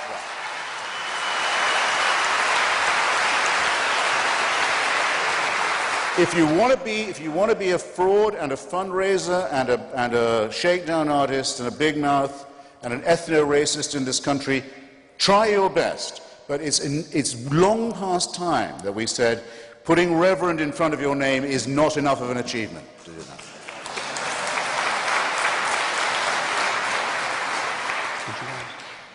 We sort of agreed 200 or so years ago that we in Britain would not intervene in United States politics, and I feel I should uphold this tradition. But there is one small point here. There's a tremendous air of challenge and bravery and hurling himself into a storm of rage and oppression in all this stuff. And I have to say I do not find the Christian churches, either in this country and especially not in my own particularly terrifying force to combat, or one which is capable of crushing a dissenter. However, I would challenge him, for instance, to wage any kind of campaign of dissent against the dreadful tyranny of, for instance, the theory of man-made global warming, against which it is almost death to speak if you wish to be in any kind of public life in either this country or mine. But I don't think he will, because that requires a little bit more in the way of, how should I say? No, I won't say it. Well, as a matter of fact, do it? You won't. No, since I've warned you before about this clapping business.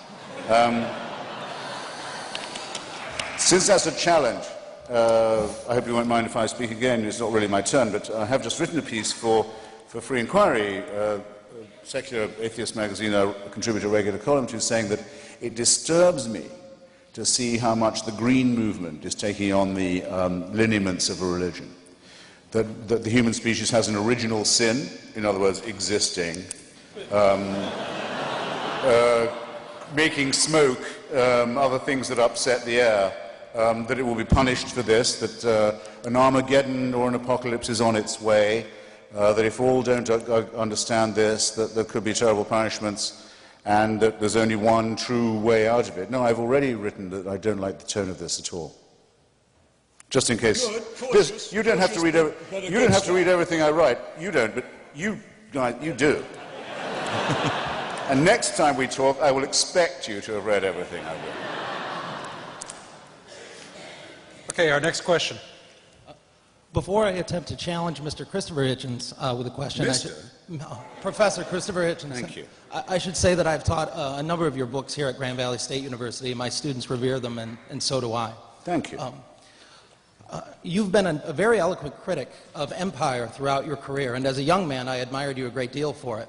Are you prepared to admit now that the United States adventure in Iraq is also an adventure in imperial activity? Well, You asked this audience what a Yes. person who acts as if God is on their side acts like, and I would suggest to you that that person acts much like the candidate you supported in 2004, George W. Bush, in particular as regards the adventure in Iraq.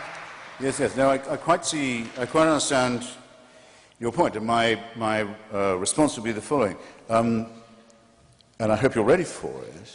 And those who, I'll do my best. And those who did that clapping thing that they still haven't, is this. Everything the United States has done in Iraq has been imperial, since 1968, at least, when the Central Intelligence Agency claims that it helped install the Saddam Hussein wing of the Ba'ath Party. Follow me here. Not just the Ba'ath Party, bad enough, a fascist party with some Stalinist inflections, but the Saddam Hussein wing of it in power in Baghdad. That's how the CIA claimed to have acted in 1968.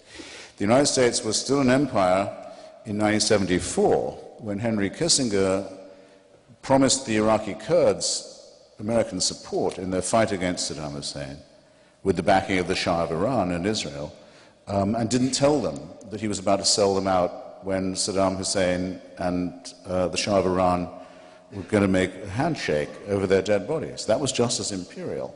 It was, the United States was an empire when Jimmy Carter gave a green light to Saddam Hussein to invade Iran in 1980, and told them that with American intelligence supplied by satellite through Saudi Arabia, that they would achieve a swift victory over the Iranians and probably recover the Arabic-speaking territories of Khuzestan, of Persia, for Iraqi control. That war, we reckon, I've been to the cemeteries in Iran and in Baghdad of that war, probably not less than 1.5 million casualties.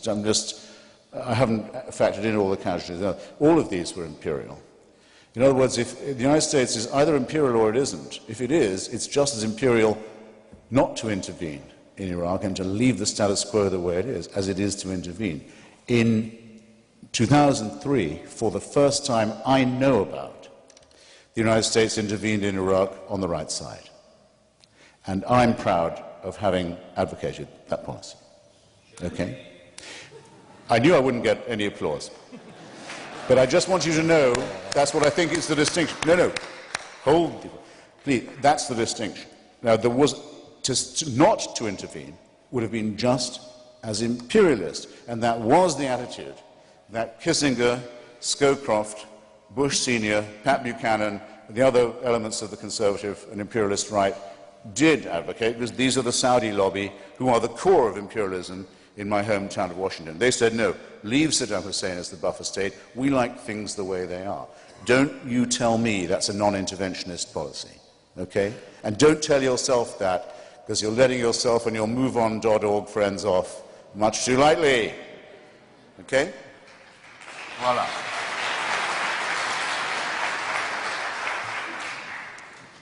It seems to me to be fairly simple that to launch an aggressive war is different from not launching an aggressive war. And if you can't tell the difference, then it's difficult to know where to begin. But I think I was accused of casuistry a few minutes ago, and I think I can now return the accusation. Well, All right, next question. Hi, I was going to ask Christopher a question, but it's Christopher now, isn't Mr. Christopher. But I Getting very informal. I think I'll ask Peter a question, and your answer I think says a lot about honesty and your honesty. When you walk into a natural history museum and you look up at a Tyrannosaurus rex fossil, how does that relate to your religious belief? How do you place that in your religious belief? And your answer, I think, is it'll speak volumes about. I'm not sure how it's supposed to. You'll have to explain. Is there something I should think about? If you hold a fossil in your hand, or if you look at a fossil in a natural history museum, you're a believer. Obviously, those two things have to come together in some way in your mind. How do they? I'm sorry, I really don't know what you're driving at. I just don't. Peter, okay, perhaps Professor Hitchens. I'm sure Christopher can help. If you don't mind me ventriloquizing, the last time we discussed this, and I don't hold you to it, I got the impression that you had some sympathy for the argument that is called intelligent design. I think the questioner wants to know if you think there's merit in that argument or not. Yes. And I think you can't possibly have not got that point, by the way.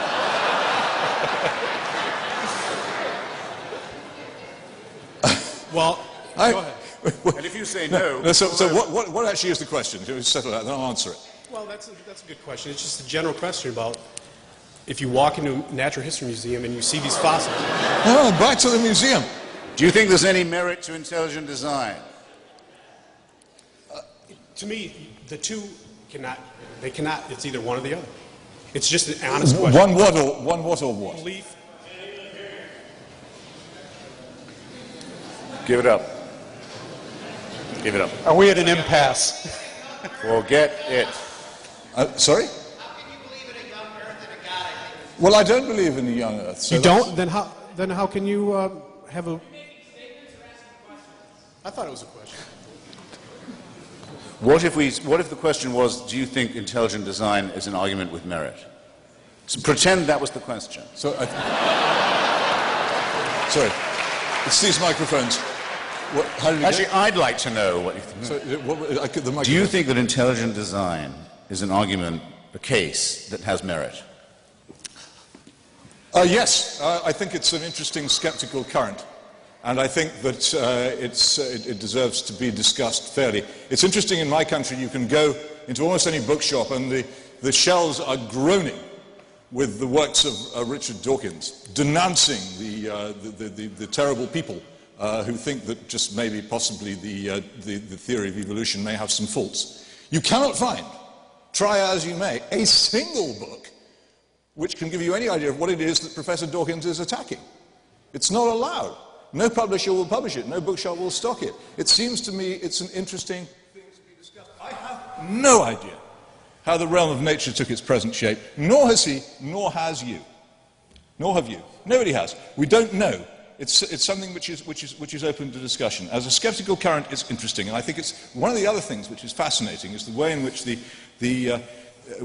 what I might call the Darwinist lobby exults currently over the recent court case in which it managed to suppress any teaching of the existence of the theory of intelligent design.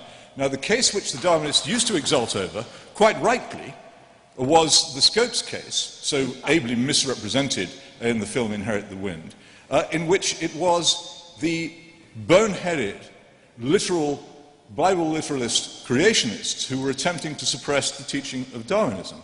And the evolutionists quite rightly defeated that in court and exulted over it. Now they're exulting over the suppression of what somebody else wants to say. That seems to me to be a strange transformation and a very telling one. And it is the intolerance and rage of the Darwinists against any expression of skepticism, however cautious, scientifically based and well qualified, which actually makes me wonder whether the ID people may not have a point.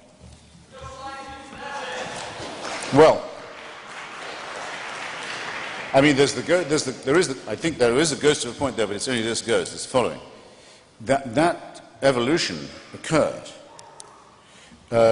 is conclusively verified by the record of molecular biology and of fossil record. There has never been an article in any peer-reviewed journal, and there never will be, to say to the contrary. However, that's only to say that it did occur.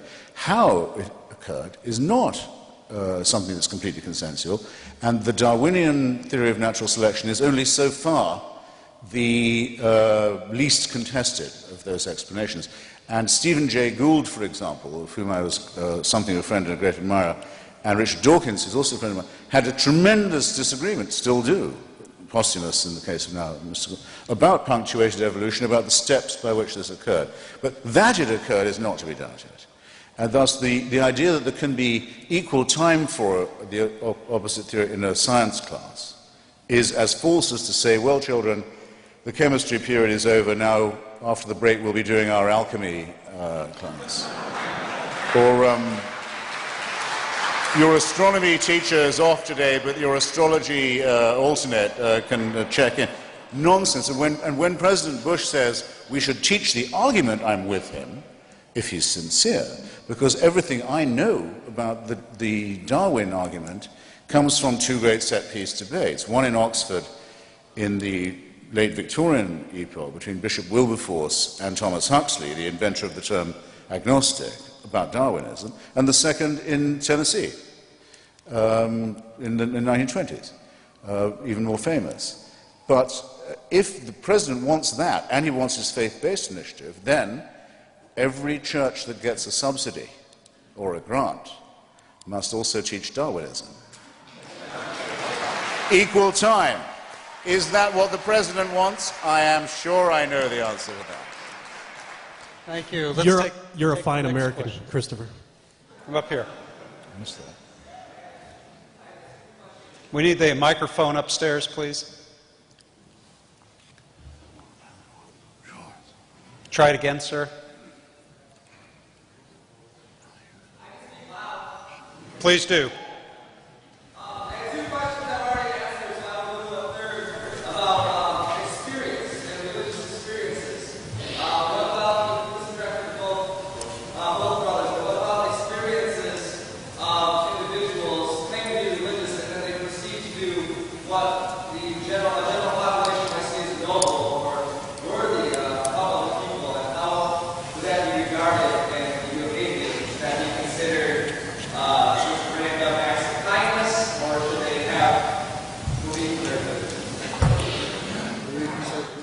Oh, I'm sorry, I did not hear that. No, well, that was audible to everybody, wasn't it? You first. I really couldn't hear it. I'm sorry. Okay, well, I'll tell you. He said, what about subjective experience? If someone says, I had a religious experience, and I went on to do a noble action, shouldn't we credit that to religion? Would that be a fair précis of your question, sir? He says yes. I have an answer, but I'm sure you do too. I suppose so. It doesn't seem to present any difficulties to my position, so I think I'll hand it over to him. Well, I mean, one of the best books for the unbeliever to read is William James's Varieties of Religious Experience, which is, by the way, is a trope you come up against a lot with C.S. Lewis, many other religious writers. They say, you who believe in the material world and don't believe in the supernatural, you can't account for the experiences of revelation and enlightenment and miracles that other people experience. And you don't understand the numinous, in other words. And I say that that's true for me. I don't. And I don't trust them, though I do think they can be confused with experiences of nature, landscape, music, sex and love, the numinous in other ways. But if these experiences, the positive ones, are going to be credited to the religion account, then so must the person who says that God told him to go and get a gun and kill all the unveiled girls and murderers. If all these things are going to be charged, they've all got to be charged. And that would leave us exactly where the argument from design leaves us, and all the others leave, where we started. Ça va? If I could just respond very briefly to that, I don't think that's true. I think a lot of time is wasted in this argument by atheists blaming Christians for all the horrors and oppressions that have taken place in history, and Christians returning oh no, it was only done by atheists. It's quite plain that human beings are always capable of enormous wickedness. And the misunderstanding and misapprehension of religion is incredibly dangerous. And I think that the idea that either side is faultless in this is absurd and indefensible. But I would very strongly argue that far more good has been done by religious belief than harm, and that great harm is likely to be done to our civilization by an abandonment of religious belief.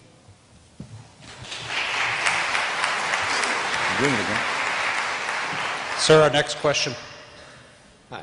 I was just at a philosophical luncheon at the University of Chicago where they teach your brand of atheism and morality in their theology school.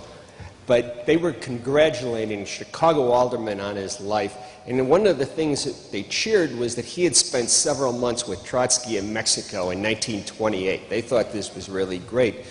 And that a group of atheists would cheer a man who killed between 40 and 60 million people, and having spent, I would now do it, having spent months with him, and this is something they look up to. And this is the top of the people who do this. The Chinese, who were atheists, killed, 100 to 200 million people? They did 90 million people in one, locking up 2 provinces in the north, and they preached atheism. And Trotsky went and preached atheism across Russia, and then he hung priests from the back of the train. To say that atheism will kill without any limit if it gets into power anywhere. This has been proved from one end of the world to another. After Ethiopia, this is your thing. Atheism will kill. There is no defense. Sir, we need a, excuse me, sir, we need a question, please. No, he's made a perfectly good question.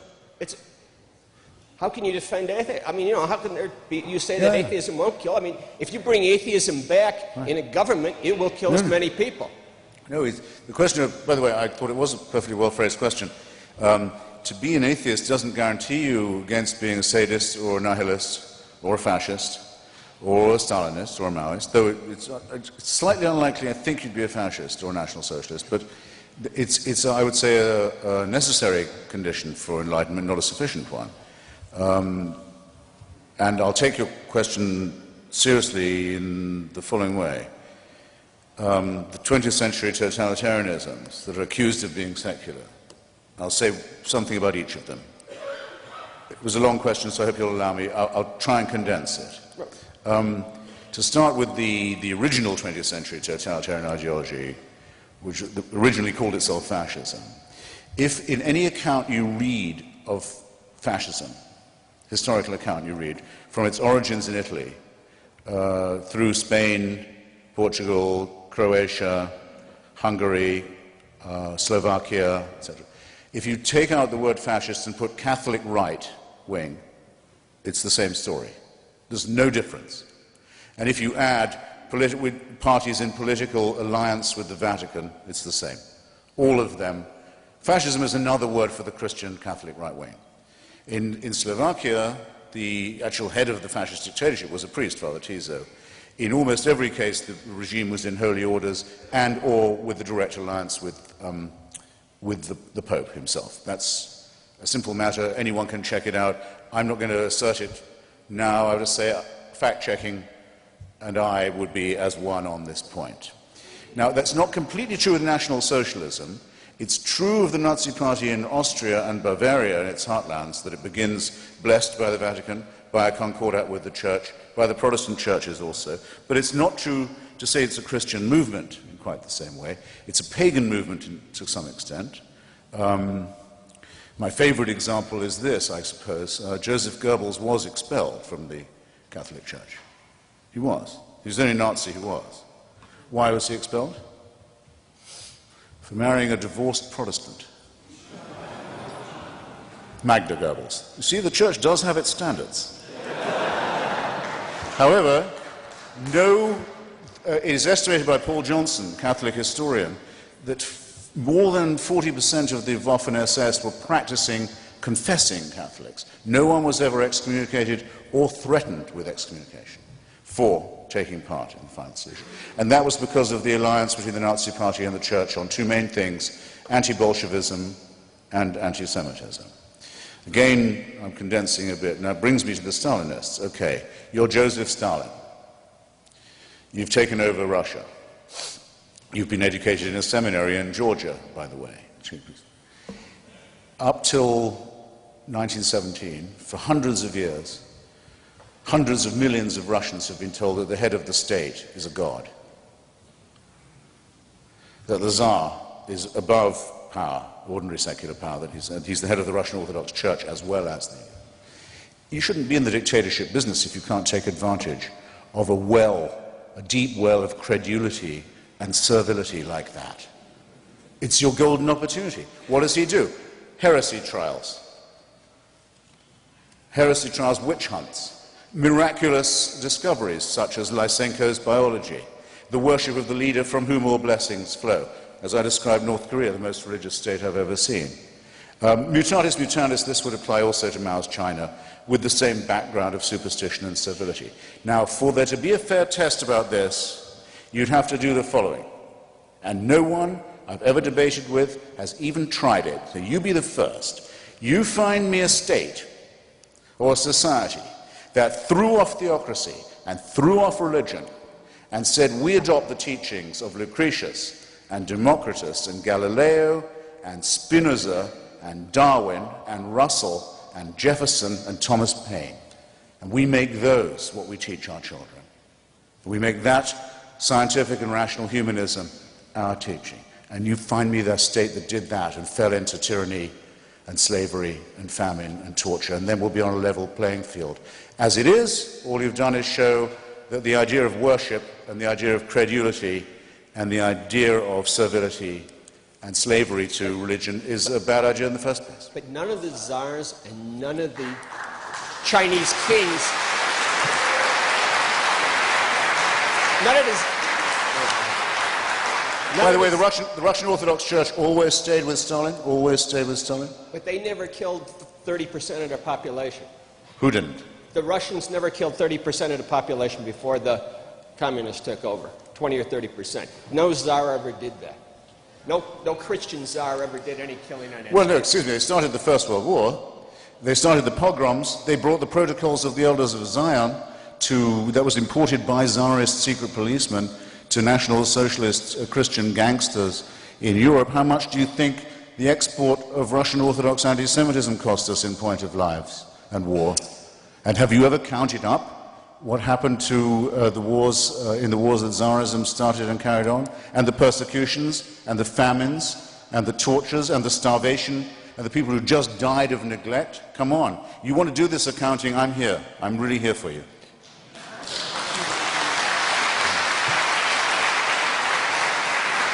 Or what the Serbian Orthodox and the Russian Orthodox have just done in the Balkans. The most recent genocide we've seen in Europe, entirely done by a Russian and Serbian Orthodox fascist and Catholic Croatian Ustasha, grinding a whole part of civilized Europe into nothingness and bloodshed for their filthy, stupid medieval quarrels. How dare you say that any secularist, we who've opposed this kind of barbaric stuff, are on all fours with these creeps? You should take it back. You owe me an apology.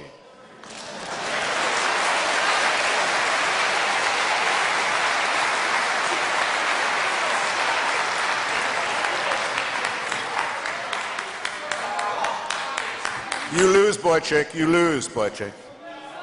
Please. Hey, civility. Civility. Civility is overrated. Not here, it's not. Peter. Right. I think I just conceded the point that you could attribute evil acts to both religious and non-religious people, and I continue to concede it. But I think that the answer that you've just heard was shocking in its evasiveness. First of all, the most enlightened government that humanity had ever seen in terms of its own self-conceit, which of course is something that atheists are very fond of, was that of the French Revolutionary Terror, which ended by executing so many people that what is now the Place de la Concorde was ankle deep in blood, and the executioners were too tired and disgusted to continue with their work.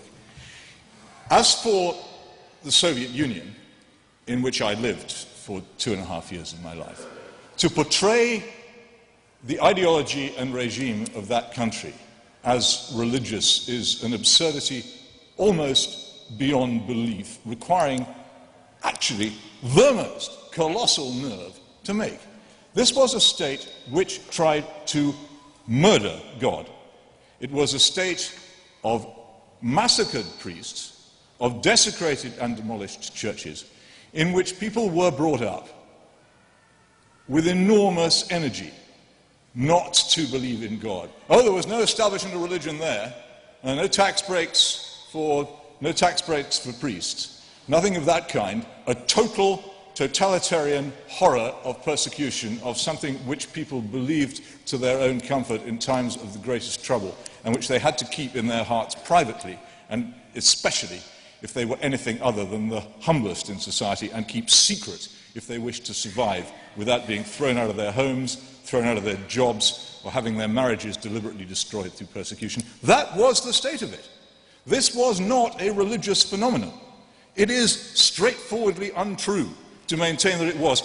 I have conceded the evils done by my side. Why can't you just simply accept that the Soviet Union was an atheist regime which hated God? Why can't you do that? Because it would be false, because the Russian Orthodox Church stood then, as it did with Stalin, as it now increasingly does. Black-cowled figures appear next to Vladimir Putin, former current KGB thug, tyrannizer of the Ukraine, Georgia and the Baltics, filthy replacement of Tsarism, filthy synthesis of Stalinism and Tsarism. The same Russian Orthodoxy is his official nationalist and statist ideology. There was never a moment in Russian history where the powers that be didn't find that church convenient. It may not have been convenient for you as a believer to notice it, but I am obliged to the truth in the matter. Russia was not an atheist state. It wasn't even a secular state. It was a pseudo-religious state borrowing from the practice of orthodoxy and trading upon its teachings and its tradition. And I repeat my challenge. You, for this question to be valid at all, must propose and point out a government that adopts, or state or country or nation, that adopts the teachings of Spinoza and Einstein and Jefferson and Paine, and that fell into massacre and tyranny. And you can't do it, and so you have to look for 10th-rate substitutes. Well, it's an impossible challenge. I can find you a regime which Thomas Paine supported, which attempted to execute him as gratitude for his support, and so can you. The point is you will not accept the simple truth, which is that the Bolshevik regime, from its beginning, persecuted religion with deep and determined, violent, murderous hatred, and to maintain that this was in some way a religious phenomenon is an absurdity. To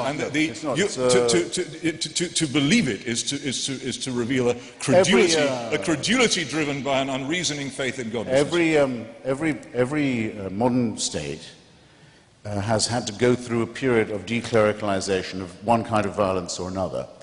The Cromwellian Revolution, the Henry VIII's dissolution of the monasteries, the wars in Spain, the wars in Italy, the French Revolution, which you mentioned, they all have to go through it. It's usually in proportion to how vile, how filthy, how cruel, how tyrannical, how greedy, how ghastly was the pre-existing clerical regime on which much of this must be blamed. But you can't say that the test of humanistic, secular, atheist values has been conducted until you've had that conducted fairly. Hitler's birthday was celebrated from the pulpit by order of the Vatican, by every church in Germany, till the last day of his regime. Do I say that makes you a National Socialist? No, I don't. No, I don't. I would know how to if I was capable of a low blow. But as you know, I'm not.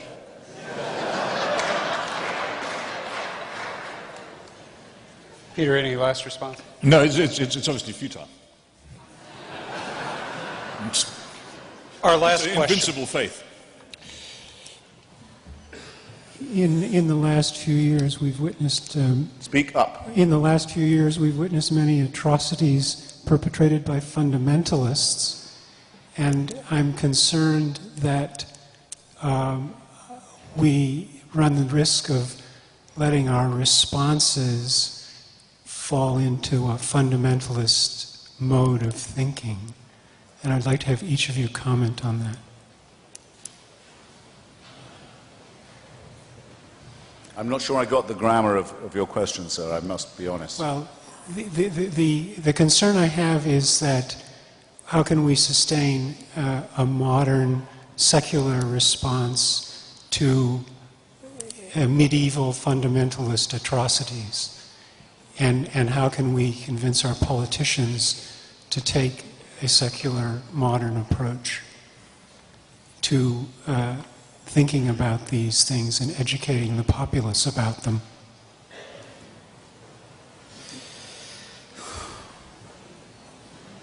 There's something slightly faint about the question, I have to say.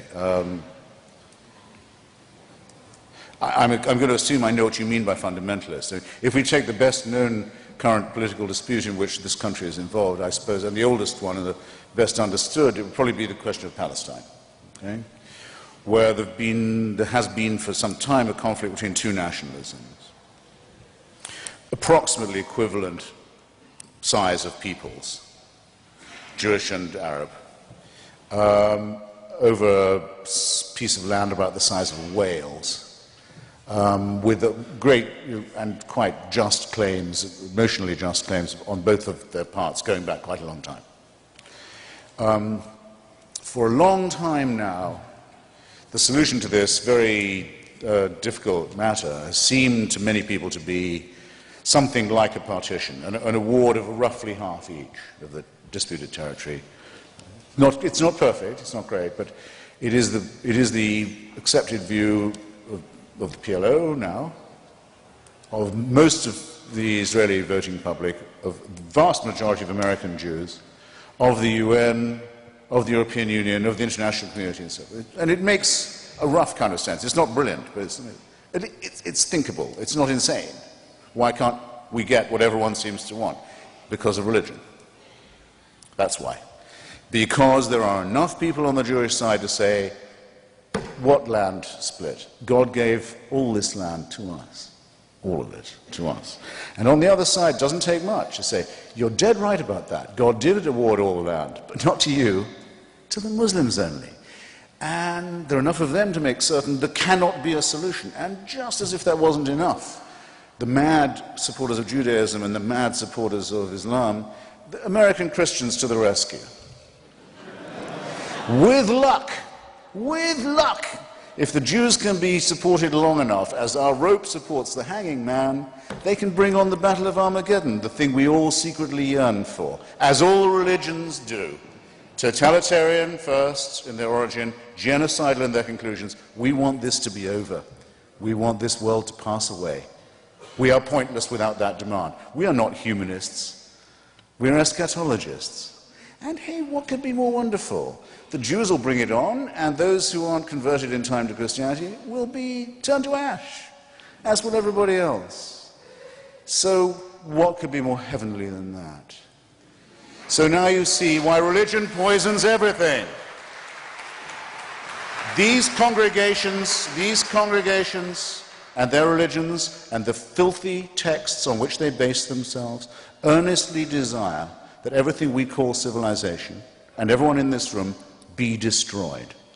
They want it, they relish it, they work for it while you're asleep, as well as while you're awake. Coexistence with this kind of thing is as impossible as coexistence with fascism or Stalinism. The sooner we wake up to it, the better our chances of survival will be. Thank you, Christopher.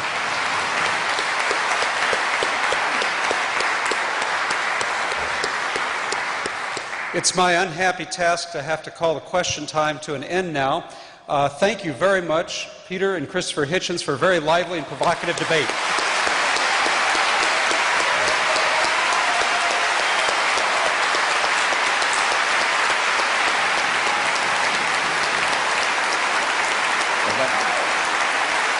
Told them not to clap.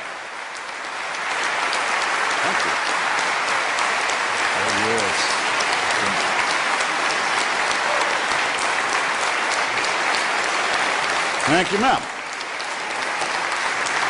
You know, many helpful people and organizations come together to make an event like this so interesting and make it possible. I'd like first to thank Tom Haas, president of Grand Valley State University, for his support.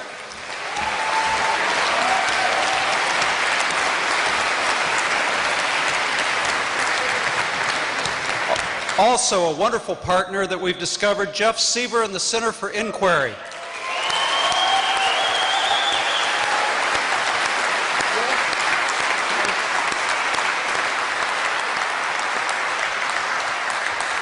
Thank him for the financial support and all the enthusiasm and hard work that that institution brought to this event. Two donors tonight, Bob Goodrich and John Hunting. Thank you very much.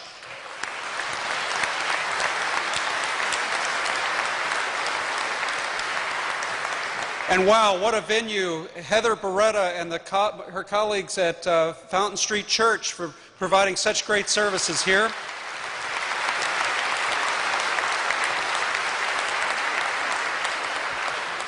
Frank Stella and the Interfaith Dialogue Association. Frank, where are you? Thank you. Doug Kinsey and Grand Dialogue. Thank you. Grand Rapids Community College for your enthusiasm for this project.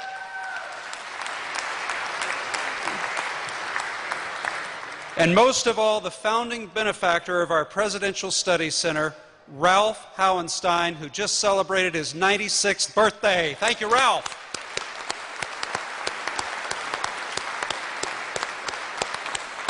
Thank you all. We are adjourned.